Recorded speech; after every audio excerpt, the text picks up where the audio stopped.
अस्सलाम वालेकुम dear students, कैसे हैं आप सब। उम्मीद करती हूँ कि आप सब खैरियत से होंगे। स्टूडेंट्स, आज हम 10th फिजिक्स के unit number 10 simple harmonic motion and wave से स्टार्ट लेंगे। In this chapter our main focus will be on simple harmonic motion and waves. In first portion of this chapter we will study the simple harmonic motion. We will discuss in detail simple harmonic motion by considering different examples.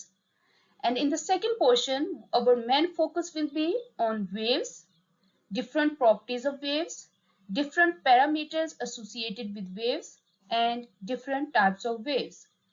But in today's lecture, we will study in depth simple harmonic motion by considering an example, that is Mayer spring system.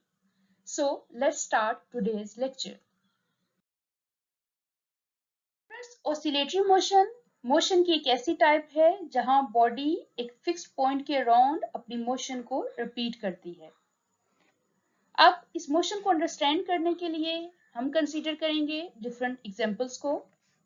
Let's consider मैयर spring system. अब इस Maihar spring system को हमने disturb किया है, इसकी actual position से displace किया है, इस पर फोर्स अप्लाई की है। अब हम इस पर फोर्स लगाकर जब इसको इस पोजीशन पर लाते हैं तो इसके बाद हम फोर्स को रिमूव कर देते हैं। जैसे ही हम फोर्स को रिमूव करते हैं तो ये सिस्टम मूव करना शुरू कर देता है। इसकी मोशन कुछ इस तरह से है कि ये एक सेंट्रल पॉइंट के आगे पीछे अपनी मोशन को रिपीट कर रहा है, यानी इसकी मोशन एक रिपीटेड मोशन है अराउंड द फिक्स्ड पॉइंट। और इस फिक्स्ड पॉइंट को हम मीन पोजीशन कहते हैं, जिसके आगे पीछे ये मूव कर रहा है। यानी इसकी मोशन को अगर आप देखें तो ये एक ऑसिलेटरी मोशन है। इसी तरह स्टूडेंट्स, इस सिंपल पेंडुलम को कंसीडर करें। ये सिंपल पेंडुलम स्टार्ट में रेस्ट पोजीशन पे है, मीन पोजीशन पे है। हम इस पर फोर्स लगाते हैं, इसको डिस्प्लेस करते हैं मीन पोजीशन से सर्टेन हाइट पर लेकर जाते हैं और यहाँ लाकर हम फोर्स रिमूव कर देते हैं। यानी जैसे ही हमने फोर्स रिमूव की तो ये सिस्टम भी इस तरह से मूव करना शुरू हो गया। अब इसकी मोशन एक फिक्स्ड पॉइंट के आगे पीछे है, एक सेंट्रल पॉइंट के आगे पीछे है, सो इसकी मोशन ऑसिलेटरी मोशन है। इसी तरह स्टूडेंट्स कंसीडर करें इस बॉल एंड बॉल सिस्टम को। यहाँ हमने एक बॉल लिया और इसमें यहाँ एक बॉल को प्लेस कर दिया है। हम इस बॉल पे फोर्स लगाते हैं, इसे यहाँ लाकर फोर्स रिमूव कर देते हैं। जैसे ही हम इस बॉल को छोड़ते हैं यानी फोर्स रिमूव करते हैं तो ये बॉल इस तरह से ऑसिलेट करना स्टार्ट कर देता है, इस तरह से मूव करना स्टार्ट कर देता है। इसकी मोशन एक फिक्स्ड पॉइंट के आगे पीछे है, यानी रिपीटेड मोशन है, सो इसको हम कहते हैं ऑसिलेटरी मोशन। इसी तरह कंसीडर करें इस म्यूजिकल इंस्ट्रूमेंट को। इस म्यूजिकल इंस्ट्रूमेंट की वायर को जब हम प्लग करते हैं तो ये वायर ऑसिलेट करना शुरू कर देती है अराउंड द फिक्स पॉइंट, यानी इसकी मोशन ऑसिलेटरी मोशन है। इसी तरह स्टूडेंट्स, ये सिंपल से एग्जांपल स्विंग की ले लें। इस स्विंग को अगर आप देखें तो इस स्विंग पे भी हम फोर्स लगाते हैं, इसको इसकी मीन पोजीशन से सर्टेन हाइट पर लेकर जाते हैं। जैसे ही हम फोर्स को रिमूव करते हैं तो ये स्विंग भी आगे पीछे मूव करना शुरू कर देती है, यानी इसकी मोशन एक सेंट्रल पॉइंट के आगे पीछे एक रिपीटेड मोशन है, सो इस मोशन को हम ऑसिलेटरी मोशन कहते हैं। अब स्टूडेंट्स, यहाँ एक पीरियोडिक मोशन का नाम आपको नजर आ रहा है या पीरियोडिक मोशन का नाम आपने सुना होगा। पीरियोडिक मोशन क्या है? ये एक ऐसी मोशन है जो कि एक फिक्स इंटरवल ऑफ टाइम में रिपीट हो रही हो, यानी such type of motion which repeat itself in regular interval of time, that sort of motion is called periodic motion. अब oscillatory motion को हम periodic motion कह सकते हैं अगर ये motion fix interval of time में रिपीट हो रही हो तो। स्टूडेंट्स, अब हम सिंपल हार्मोनिक मोशन को डिफाइन करेंगे और नेक्स्ट आने वाली स्लाइड्स में इन डिटेल इसको एक्सप्लेन करेंगे। सिंपल हार्मोनिक मोशन को अगर हम सिंपल वर्ड्स में डिफाइन करें तो इसको कुछ इस तरह से डिफाइन किया जा सकता है. Such type of motion in which acceleration of the body is directly proportional to displacement from the mean position and is always directed towards the mean position. Students, simple words में आप जानते हैं कि किसी बॉडी में motion produce करने के लिए बॉडी पे फोर्स लगाई जाती है. जब हम बॉडी पर फोर्स लगाते हैं तो फोर्स लगाने से बॉडी में एक्सलेरेशन प्रोड्यूस होता है. अब जहां हम देखेंगे कि सिंपल हार्मोनिक मोशन के केस में प्रोड्यूस होने वाला एक्सेलेरेशन किन पैरामीटर्स पर डिपेंड करता है. यहाँ प्रोड्यूस होने वाला एक्सेलेरेशन डायरेक्टली प्रोपोर्शनल है डिस्प्लेसमेंट के, और इस एक्सेलेरेशन की जो डायरेक्शन है वो हमेशा मीन पोजीशन की तरफ होगी. नेक्स्ट स्लाइड्स में जाकर हम देखेंगे कि मीन पोजीशन क्या है, एक्सेलेरेशन की डायरेक्शन टुवर्ड्स मीन पोजीशन का क्या मतलब है, एक्सेलेरेशन और डिस्प्लेसमेंट का आपस में जो डायरेक्ट रिलेशन है इसका क्या मतलब है. अब स्टूडेंट्स, इसको अगर हम मैथमेटिकली लिखें, इसको हम लिख सकते हैं कि A is directly proportional to minus x. यहाँ A stands for acceleration, x stands for displacement and negative sign shows the direction of acceleration. यानी नेगेटिव साइन शो कर रहा है कि एक्सेलेरेशन की डायरेक्शन मीन पोजीशन की तरफ ही होगी. अब इसकी एग्जांपल्स को अगर देखें तो इसकी 3 इंपॉर्टेंट एग्जांपल्स हम इस चैप्टर में स्टडी करेंगे. First one is mass attached to spring, second one is simple pendulum and the third one is ball and bowl system. आज के लेक्चर में इन डिटेल हम मैस अटैच्ड टू स्प्रिंग को study करने वाले हैं.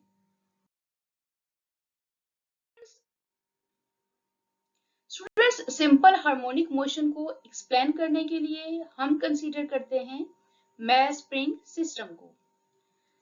कंसीडर करें कि हमारे पास एक स्प्रिंग है और स्प्रिंग की एक साइड पे हमने एक बॉडी अटैच की हुई है जिसका मैस m है, और स्प्रिंग की दूसरी साइड को हमने एक फिक्स्ड सपोर्ट के साथ बांधा हुआ है. स्टार्ट में ये बॉडी मूव नहीं कर रही, ये बॉडी रेस्ट में है. सो इट मीन्स जहां बॉडी अपनी एक्चुअल पोजीशन पे पड़ी हुई है और इसकी जो एक्चुअल पोजीशन है इसे हम बॉडी की मीन पोजीशन या इक्विलिब्रियम पोजीशन कहते हैं, और इसे हम O से रिप्रेजेंट कर रहे हैं. स्टार्ट में ये बॉडी चूंकि मूव नहीं कर रही, इट मीन्स बॉडी ने कोई डिस्प्लेसमेंट कवर नहीं किया. इसलिए यहाँ हमने लिखा हुआ है x इज इक्वल टू 0. यहाँ x डिस्प्लेसमेंट को रिप्रेजेंट कर रहा है. अब हम इस बॉडी पर एक्सटर्नल फोर्स लगाते हैं और बॉडी को इस डायरेक्शन में डिस्प्लेस करते हैं. जब हमने बॉडी पे एक्सटर्नल फोर्स लगाई, बॉडी को डिस्प्लेस किया इस डायरेक्शन में, तो यहाँ हम बॉडी को एक सेकंड पोजीशन पर मूव करके लाते हैं. इस सेकंड पोजीशन को हम एक्सट्रीम पोजीशन कह रहे हैं और इसे हमने A से रिप्रेजेंट किया हुआ है. यानी एक्सट्रीम पोजीशन वो पोजीशन है जहां बॉडी एक मैक्सिमम डिस्प्लेसमेंट कवर करने के बाद पहुंची है. अब स्टूडेंट्स, बॉडी कितना डिस्प्लेसमेंट कवर करती है ये डिपेंड करता है कि हम बॉडी पे कितनी एक्सटर्नल फोर्स लगा रहे हैं. जाहिर सी बात है, जब हम बॉडी पे थोड़ी सी फोर्स लगाएंगे तो बॉडी थोड़ा सा डिस्प्लेसमेंट कवर करेगी. जब हम बॉडी पे ज्यादा फोर्स लगाएंगे तो बॉडी डिस्प्लेसमेंट भी ज्यादा कवर करेगी, और इसी चीज को हम स्टेट करते हैं with the help of Hooke's law. Hooke's law भी यही कहता है कि बॉडी का जो डिस्प्लेसमेंट है उसका फोर्स के साथ डायरेक्ट रिलेशन है. यानी within the elastic limit the force on oscillating body is directly proportional to the displacement from the mean position. यानी अगर इलास्टिक लिमिट के अंदर रहते रहते हम बॉडी पर फोर्स लगाते हैं तो बॉडी का डिस्प्लेसमेंट उस फोर्स के डायरेक्टली प्रोपोर्शनल होगा. इलास्टिक लिमिट का मतलब ये है कि स्टूडेंट्स, हम इतनी ज्यादा फोर्स ना लगा दें कि स्प्रिंग परमानेंटली डिफॉर्म हो जाए. यानी बाज़ औक़ात जब हम स्प्रिंग को बहुत ज्यादा खींच देते हैं, उसकी इलास्टिक लिमिट क्रॉस हो जाती है, तो आप देखते हैं कि स्प्रिंग परमानेंटली डिफॉर्म हो जाता है. यानी स्प्रिंग को अगर आप देखें तो वो अकड़ सा जाता है, यानी उसके बाद फर्दर उसके अंदर फ्लेक्सिबिलिटी खत्म हो जाती है. या अगर बहुत ज्यादा आप फोर्स लगा दें तो पॉसिबिलिटी है कि वो टूट जाए. तो यहाँ हमने कितनी फोर्स लगानी है, हमने इलास्टिक लिमिट के अंदर रहते रहते फोर्स लगानी है ताकि जो स्प्रिंग के अंदर इलास्टिसिटी है वो मेंटेन रहे, स्प्रिंग मूव कर सके। अब यहाँ जैसे ही हम फोर्स को रिमूव करेंगे तो फोर्स को रिमूव करने के बाद ये स्प्रिंग अपनी ओरिजिनल पोजीशन की तरफ वापस आने की कोशिश करेगा और इसे वापस आने में जो फोर्स हेल्प आउट करेगी उस फोर्स को हम रिस्टोरिंग फोर्स कहते हैं और इसे हम एफ आर से रिप्रेजेंट कर रहे हैं। F stands for force and small r shows the restoring force. So students, restoring force नाम से शो कर रही है कि ये एक ऐसी फोर्स है जो कि सिस्टम को रीस्टोर करती है, जो चाहती है कि सिस्टम अपनी असल पोजीशन पे वापस आ जाए। यहाँ रिस्टोरिंग फोर्स इस ब्लॉक को खींचेगी और इस मीन पोजीशन पर वापस लाएगी। लेकिन जब ब्लॉक मीन पोजीशन पर पहुंचेगा तो ये ब्लॉक रुकेगा नहीं, बल्कि ये एक सेकंड पोजीशन की तरफ मूव करेगा। अब इस ब्लॉक को इस मीन पोजीशन से सेकंड पोजीशन पर लाने के लिए जो प्रॉपर्टी हेल्प आउट कर रही है उसे हम इनर्शिया कहते हैं। स्टूडेंट्स, इनर्शिया आप प्रीवियस क्लासेस में स्टडी कर चुके हैं कि ये बॉडी की एक ऐसी प्रॉपर्टी है जिसकी वजह से बॉडी अपनी पोजीशन को मेंटेन रखने की कोशिश करती है। यानी अगर एक बॉडी रेस्ट में है तो वो बॉडी चाहती है कि वो रेस्ट में ही रहे, और अगर बॉडी मोशन में है तो बॉडी चाहती है कि वो हमेशा मोशन में ही रहे। यहाँ क्या होगा कि ये ब्लॉक चूंकि मूव करता हुआ मेन पोजीशन पर आया तो यहाँ इनर्शियल प्रॉपर्टी की वजह से ये ब्लॉक अपनी मोशन को मेंटेन रखेगा और सेकेंड एक्सट्रीम पोजीशन पर पहुंच जाएगा। अब जब ब्लॉक इस सेकंड पोजीशन पर पहुंचा, सेकंड एक्सट्रीम पोजीशन जिसे हमने ए डैश से रिप्रेजेंट किया हुआ है, तो यहाँ ये ब्लॉक मजीद पीछे की तरफ जाता है, यानी अपनी मीन पोजीशन की तरफ जाता है। तो यहाँ इस ब्लॉक को मीन पोजीशन की तरफ मूव करवाने में अगेन रोल प्ले करती है रिस्टोरिंग फोर्स। अब जब ये रिस्टोरिंग फोर्स इस ब्लॉक को मीन पोजीशन पर वापस लाएगी तो ये ब्लॉक यहाँ रुकेगा नहीं, बल्कि यहाँ अगेन इनर्शिया अपना रोल प्ले करेगा और इस बॉडी को मूव करके एक्सट्रीम पोजीशन ए पर वापस लाएगा। और जब ये एक्सट्रीम पोजीशन ए पर वापस आएगा ब्लॉक, तो रिस्टोरिंग फोर्स अगेन इस ब्लॉक को मीन पोजीशन की तरफ लेकर जाएगी और ये सिलसिला इसी तरह से चलता रहेगा। स्टूडेंट्स, यहाँ हमने मैस स्प्रिंग सिस्टम की मोशन को इन डिटेल देखा है। अब हम हुक्स लॉ को प्रॉपर्ली डिफाइन कर लेते हैं कि हुक्स लॉ कहता है कि with in elastic limit force on oscillating body is directly proportional to displacement from the mean position। यानी यहाँ हमें समझ आ रही है कि फोर्स, एक्सटर्नल फोर्स जो हमने लगाई उसका डिस्प्लेसमेंट के साथ है डायरेक्ट रिलेशन। हमने मैथमेटिकली इसे लिखा F external is directly proportional to displacement। और आप जानते हैं कि जब साइन ऑफ प्रोपोर्शनैलिटी हम रिमूव करते हैं तो हम लगाते हैं कांस्टेंट, और यहाँ हम इस कांस्टेंट को रिप्रेजेंट कर रहे हैं K से, और इसे हम नाम देते हैं स्प्रिंग कांस्टेंट का। अब स्टूडेंट, स्प्रिंग कांस्टेंट क्या है, इसे डिफाइन करने के लिए हम इसी इक्वेशन की मदद लेंगे। हम K को अकेला छोड़ते हैं, X को शिफ्ट करते हैं इक्वल की दूसरी तरफ। X दूसरी तरफ जाके फोर्स को डिवाइड करेगा। K is equal to F external divided by X। इसे अगर हम वर्ड्स में डिफाइन करें तो हम कह सकते हैं कि ये बेसिकली रेशियो है एक्सटर्नल फोर्स की to the increase in length. The ratio of the force to increase in length of the spring is called spring constant। इसका यूनिट क्या है, इसे फाइंड करने के लिए हम इसी इक्वेशन की मदद लेंगे। यहाँ स्टूडेंट्स देखें, फोर्स को हम मेजर करते हैं न्यूटन में और डिस्प्लेसमेंट को मेजर करते हैं मीटर में। इट मीन स्प्रिंग कांस्टेंट का यूनिट है न्यूटन पर मीटर।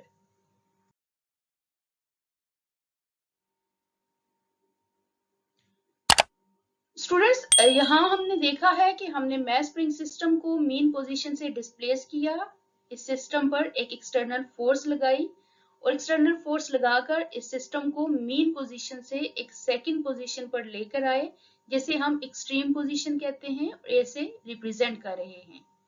यहाँ लाकर हमने सिस्टम पर से एक्सटर्नल फोर्स को रिमूव कर दिया है, और जैसे ही हमने एक्सटर्नल फोर्स रिमूव की तो हमने ऑब्जर्व किया कि ये सिस्टम अपनी मीन पोजीशन की तरफ वापस आ रहा है, और इस सिस्टम को मीन पोजीशन की तरफ वापस लाने में जो फोर्स रोल प्ले कर रही है उस फोर्स को हम रिस्टोरिंग फोर्स कह रहे हैं।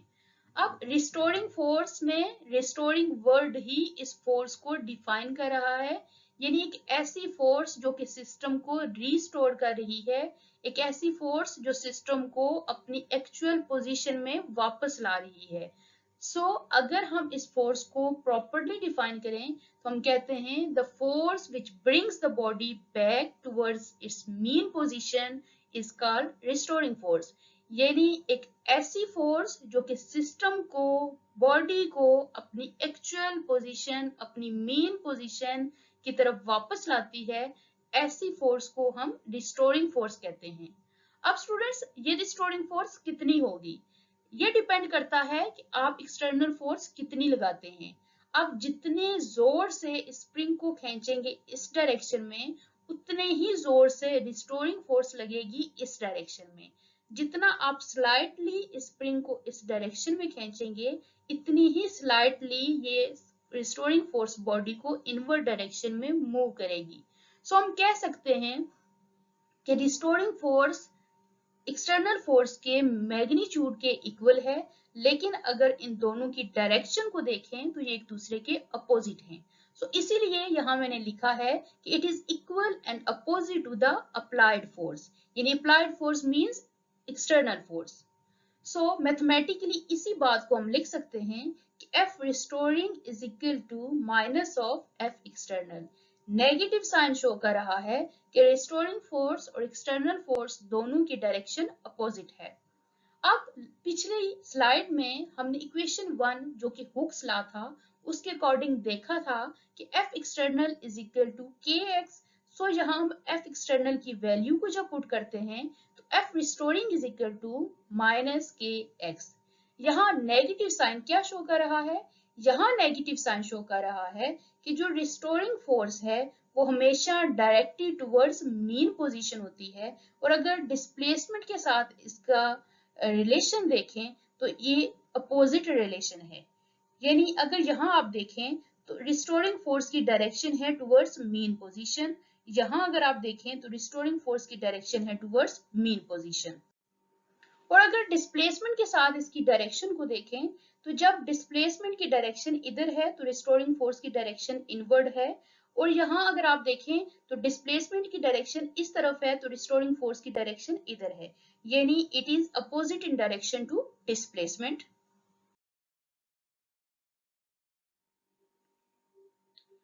स्टूडेंट्स, अब यहाँ हम इस एक्टिविटी को एक बार रिवाइज कर लेते हैं। जहां हमने कंसीडर किया हुआ है मैस स्प्रिंग सिस्टम को। स्टार्ट में ये मैस स्प्रिंग सिस्टम रेस्ट में है, ये मूव नहीं कर रहा। जिस पोजीशन पे है इसे हम इस सिस्टम की मीन पोजीशन कहते हैं। और अब हम क्या करते हैं, इस सिस्टम पर फोर्स लगाते हैं। फोर्स लगाकर इस सिस्टम को मूव कर रहे हैं। मूव करके हम इसको एक सेकंड पोजीशन पर लेकर आते हैं, जिसे हम इस सिस्टम की एक्सट्रीम पोजीशन कहते हैं, और इसे हमने ए से रिप्रेजेंट किया हुआ है। अब स्टूडेंट्स, जब हम एक्सटर्नल फोर्स को रिमूव करते हैं तो ये सिस्टम मूव करता है बैकवर्ड पोजीशन में। अब ये सिस्टम बैकवर्ड पोजीशन में आया, अपनी मेन पोजीशन की तरफ आया एक सेकंड फोर्स की वजह से, जिसे हम सिस्टम की रिस्टोरिंग फोर्स कहते हैं। और रिस्टोरिंग फोर्स का मकसद ही यही है, इसका फंक्शन ही यही है कि ये सिस्टम को रिस्टोर करती है, सिस्टम को अपनी एक्चुअल पोजीशन यानी मेन पोजीशन की तरफ वापस लाती है। अब जब बॉडी मेन पोजीशन पे पहुंची तो ये बॉडी यहाँ रुकी नहीं, बल्कि ये बॉडी आगे की तरफ बढ़ गई। अब ये बॉडी आगे की तरफ क्यों बढ़ी, यहाँ बॉडी के इनर्शिया ने रोल प्ले किया। इनर्शिया क्या है, ये बॉडी की एक प्रॉपर्टी है जिसकी वजह से बॉडी अपनी पोजीशन में कोई भी चेंज अलाउ नहीं करती, यानी बॉडी रेजिस्ट करती है। बॉडी चाहती है कि अगर वो रेस्ट में है तो उसे छेड़ा ना जाए, यानी वो मोशन में ना आए। और इसी तरह अगर बॉडी मोशन में है तो उसे फोर्स ना किया जाए कि वो रुके, बल्कि बॉडी चाहती है कि वो अपनी मोशन को कंटिन्यू रखे। So the property of an object due to which it resist any change in its state of rest और यूनिफॉर्म मोशन। सो इनर्शिया की वजह से बॉडी यहाँ आई एक second extreme position A dash की तरफ। यहाँ आकर बॉडी रुकी नहीं, बल्कि बॉडी आगे की तरफ बढ़ आई, यानी यहाँ रिस्टोरिंग फोर्स दोबारा बॉडी को वापस लाई मेन पोजीशन की तरफ। और मीन पोजीशन से इनर्शिया बॉडी को एक्सट्रीम पोजीशन ए पर लेकर गया, एक्सट्रीम पोजीशन ए से अगेन रिस्टोरिंग फोर्स वापस लेकर आई बॉडी को मीन पोजीशन की तरफ, और ये सिलसिला इसी तरह से चलता रहेगा। स्टूडेंट्स, अब हम सिंपल हार्मोनिक मोशन के लिए मैथमेटिकल रिलेशन ड्राइव करते हैं, और मैथमेटिकल रिलेशन को ड्राइव करने के लिए हम हेल्प लेंगे न्यूटन सेकंड लॉ की। न्यूटन सेकंड लॉ के अकॉर्डिंग हम लिख सकते हैं F is equal to ma, और अब ये जो फोर्स है इसके लिए अभी प्रीवियस स्लाइड में आप फाइंड करके आए हैं कि फोर्स इक्वल है माइनस kx के। सो इसकी वैल्यू को जब इक्वेशन 2 से आप यहाँ पुट करेंगे तो हमारे पास रिलेशन आ रहा है minus kx is equal to ma। अब यहाँ a के लिए रिलेशन ड्राइव कर रहे हैं, बेसिकली a के लिए एक्सप्रेशन लाना चाह रहे हैं, चूंकि सिंपल हार्मोनिक मोशन को हमने डिफाइन किया था इन टर्म्स ऑफ एक्सप्रेशन, और उसी डेफिनेशन को हम मैथमेटिकली देखना चाह रहे हैं कि क्या हम उस डेफिनेशन को मैथमेटिकली प्रूव कर सकते हैं। सो a को फाइंड करने के लिए हम m को शिफ्ट करेंगे इक्वल की दूसरी तरफ, यानी ये k को जाकर डिवाइड करेगा। So a is equal to minus k by m into x. Students, यहाँ अगर आप देखें k क्या है, एक कांस्टेंट है, m की वैल्यू अगर देखें तो मैस भी क्या है, एक कांस्टेंट वैल्यू है। सो इस पूरे फैक्टर की जगह हम लिख सकते हैं constant. So a is equal to minus constant times x। अब इस कांस्टेंट को जब हम खत्म करें तो हम साइन ऑफ प्रोपोर्शनैलिटी ला सकते हैं, a is directly proportional to minus x। अब इस रिलेशन को अगर आप देखें तो ये बिल्कुल एग्जैक्टली सिंपल हार्मोनिक मोशन की ही डेफिनेशन है। हमने सिंपल हार्मोनिक मोशन को ही मैथमेटिकली प्रूव किया है by considering the mass spring system. So यहाँ हम इसको डिफाइन कर सकते हैं कि सिंपल हार्मोनिक मोशन एक ऐसी मोशन है जहां प्रोड्यूस होने वाला एक्सलेशन डायरेक्टली प्रोपोर्शनल है डिस्प्लेसमेंट के, और यहाँ नेगेटिव साइन शो कर रहा है कि acceleration is always directed towards the mean position. Students, अब हम कुछ इंपॉर्टेंट कंसेप्ट्स को डायग्राम की मदद से और इस इक्वेशन की मदद से अंडरस्टैंड करने की कोशिश करते हैं। This relation shows that the acceleration is directly proportional to displacement and it is always directed towards the mean position. यहाँ से पता चल रहा है कि एक्सलेशन और डिस्प्लेसमेंट का आपस में डायरेक्ट रिलेशन है, यानी अगर आप देखें तो जब x 0 होगा तो एक्सलेशन भी 0 होगा, यानी डिस्प्लेसमेंट 0 कब हो सकता है, जब बॉडी या तो रेस्ट पोजीशन पे है या बॉडी एक कंप्लीट चक्कर काटकर यहाँ अपनी पोजीशन पे वापस आ गई है, या इन शॉर्ट वर्ड्स हम कह सकते हैं कि जब बॉडी मीन पोजीशन पे है तो इट मींस यहाँ बॉडी का डिस्प्लेसमेंट कवर्ड 0 है, तो यहाँ बॉडी का एक्सेशन भी क्या है, 0 है। So at mean position displacement is 0, so acceleration is 0। अब जब बॉडी ने मैक्सिमम डिस्प्लेसमेंट कवर किया होगा, यानी जब बॉडी एक्सट्रीम पोजीशंस पर होगी, तो यहाँ बॉडी का डिस्प्लेसमेंट मैक्सिमम है, तो इट मींस यहाँ एक्सेशन भी मैक्सिमम है। अब आते हैं वेलोसिटी की तरफ। स्टूडेंट्स, यहाँ अगर आप देखें तो बॉडी की वेलोसिटी 0 कहाँ होगी, एक्सट्रीम पोजीशन पे। क्यों? क्योंकि बॉडी एक्सट्रीम पोजीशन पर पहुंचकर रुकती है। जब बॉडी रुकी तो इट मींस उस वक्त उसकी वेलोसिटी 0 होगी, और इट मींस हम लिख सकते हैं कि बॉडी की वेलोसिटी 0 है कहाँ, एक्सट्रीम पोजीशन पे। लेकिन दूसरी तरफ अगर आप देखें तो बॉडी मीन पोजीशन पे आकर रुकती नहीं है, बल्कि तेजी से आगे की तरफ बढ़ जाती है। इट मींस मीन पोजीशन पे बॉडी की वेलोसिटी मैक्सिमम है। सो हमने लिखा है कि v is maximum at mean position. ये बड़े इंपॉर्टेंट ऑब्जेक्टिव के कंसेप्ट हैं, एमसीक्यूज में पूछे जा सकते हैं कि मीन पोजीशन पे वेलोसिटी क्या है, मैक्सिमम है। एक्सट्रीम पोजीशन पे वेलोसिटी क्या है, 0 है। मीन पोजीशन पे डिस्प्लेसमेंट क्या है, 0 है। मीन पोजीशन पे एक्सेशन क्या है, 0 है। और एक्सट्रीम पोजीशन पे डिस्प्लेसमेंट चूंकि मैक्सिमम है तो एक्सेशन भी क्या है, मैक्सिमम है। अब स्टूडेंट्स, काइनेटिक एनर्जी आपको पता है ये बॉडी की एनर्जी है। कब बॉडी को चाहिए, मोशन के लिए जो एनर्जी हेल्प आउट करती है उस एनर्जी को हम काइनेटिक एनर्जी कहते हैं। अब चूंकि इसका तल्लक मोशन से है, इसका तल्लक वेलोसिटी से है, तो इट मीन जहां वेलोसिटी मैक्सिमम वहां काइनेटिक एनर्जी मैक्सिमम, जहां वेलोसिटी जीरो वहां काइनेटिक एनर्जी जीरो। अब यहाँ वेलोसिटी जीरो है एक्सट्रीम पोजीशन पे, इट मींस काइनेटिक एनर्जी भी जीरो है एक्सट्रीम पोजीशन पे। वेलोसिटी मैक्सिमम है मीन पोजीशन पे, और काइनेटिक एनर्जी भी मैक्सिमम होगी कहाँ, मीन पोजीशन पे। अब आते हैं पोटेंशियल एनर्जी की तरफ। पोटेंशियल एनर्जी आपको पता है कौन सी एनर्जी होती है, ऐसी एनर्जी जो बॉडी की पोजीशन को चेंज करने में हेल्प आउट कर रही होती है। सो एक्सट्रीम पोजीशन पे अगर आप देखें तो यहाँ बॉडी की मैक्सिमम जो पोजीशन है उसमें चेंज आया हुआ है। इट मीन्स जहां बॉडी की मैक्सिमम एनर्जी कौन सी है, पोटेंशियल एनर्जी है। और यहाँ अगर देखें तो काइनेटिक एनर्जी जीरो है। और यहाँ मेन पोजीशन पे अगर आप देखें तो बॉडी अपनी असल पोजीशन पर वापस आई हुई है, यहाँ बॉडी की पोजीशन में कोई चेंज नहीं है। इट मींस यहाँ बॉडी की पोटेंशियल एनर्जी क्या है, जीरो है, या इसे हम कहते हैं मिनिमम है। सो इन शॉर्ट अगर हम रिकॉल करें तो हमने इंपॉर्टेंट कंसेप्ट में क्या देखा, हमने देखा डिस्प्लेसमेंट जीरो कहाँ, मीन पोजीशन पे, डिस्प्लेसमेंट मैक्सिमम कहाँ, एक्सट्रीम पोजीशन पे, एक्सलेशन जीरो कहाँ, मीन पोजीशन पे, एक्सलेशन मैक्सिमम कब होगा, एक्सट्रीम पोजीशन पे। इसी तरह अगर हम देखें वेलोसिटी को तो वेलोसिटी जीरो है एक्सट्रीम पोजीशन पे, एक्सट्रीम पोजीशन पे बॉडी रुकती है, रुकते ही उसकी वेलोसिटी जीरो हो जाती है। और अगर मीन पोजीशन पे देखें तो बॉडी रुकती नहीं है, तेजी से आगे की तरफ बढ़ जाती है। इट मींस यहाँ मीन पोजीशन पे बॉडी की मैक्सिमम वेलोसिटी होगी। अब काइनेटिक एनर्जी चूंकि डिपेंड करती है वेलोसिटी पे, काइनेटिक एनर्जी का रिलेशन भी आपने पढ़ा हुआ है हाफ एम वी स्क्वायर के इक्वल है। इट मीन जब वेलोसिटी मैक्सिमम तब kinetic energy maximum, velocity maximum कहाँ, मीन पोजीशन पे, काइनेटिक एनर्जी भी मैक्सिमम मीन पोजीशन पे, वेलोसिटी जीरो एक्सट्रीम पोजीशन पे, kinetic energy zero extreme position पे, potential energy maximum extreme position पे, और पोटेंशियल एनर्जी जीरो कहाँ, मेन पोजीशन पे। स्टूडेंट्स अब हम ऑसिलेटरी मोशन से रिलेटेड एक टर्म को डिफाइन करते हैं जिसे हम कहते हैं टाइम पीरियड।